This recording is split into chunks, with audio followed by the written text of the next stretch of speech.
Once every couple of years, a decade or so, there always comes a phenomenon that will blow some people's minds. Okay, I'll drop the regular show bit. Going to theaters to see a flick of interest is and always will be a favorite pastime for me and others around the big rotating globe we call home. Some people go to see their favorite heroes, actors, and filmmakers. Others come to see disappointments that Hollywood dumps out every year.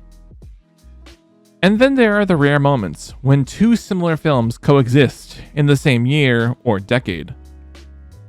In fact, about 2 years ago, there were 3 movies about Pinocchio spearheaded within the matter of months. Our favorite mega conglomerate making a live-action remake, a poorly dubbed Russian animation, and Guillermo del Toro's finest work. We're seeing this happen again with the release of Blumhouse's Imaginary and the release for last month, John Krasinski's If. Both have a gap of over 2 months, quite possibly the shortest time frame for the term that comes to mind, the twin films. And not in the same vein of rare double features like Barbenheimer, but more when one film already has or stole similar elements from the other. That's not to say, however, these films are one and the same. Imaginary is focused on supernatural horror, where If is more of a fantasy adventure for the family. Over the past decades, we've seen this come and go in different genres and styles. Take for instance Stanley Kubrick's Dr. Strangelove and Sidney Lumet's Failsafe. Both tackle the nuclear war issue, but Strangelove keeps more of its grip on political satire than full-on drama. Another example in the late 90s was Volcano and Dante's Peak, both being cheesy disaster flicks, but the locations were different despite their proximity to the Pacific coast. Volcano sees an ever-rare eruption in the Los Angeles area, where Dante's Peak is your average volcano in Washington that hasn't erupted in years.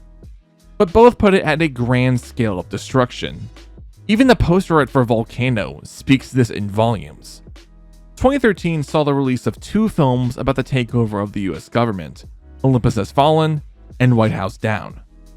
The latter being a Roland Emmerich film for those who are into his work, and the former spawning a film series that didn't need to exist.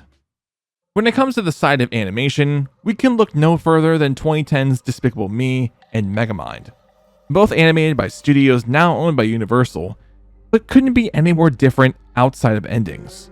Despicable Me sees Gru planning to steal the moon, but changes heart to become a good dad to his newly adopted kids.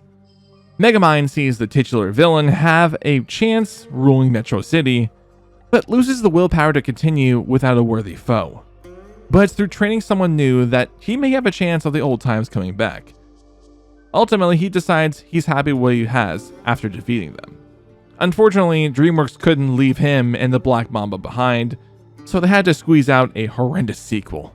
Looking back in its time, Despicable Me was the better option, given DreamWorks' dwindling reputation since dropping 2D animation, even though it too had a franchise in the making.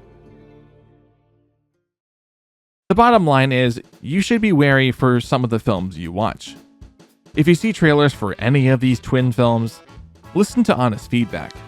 See if one or the other is really worth the time, and especially keep track of what makes them different.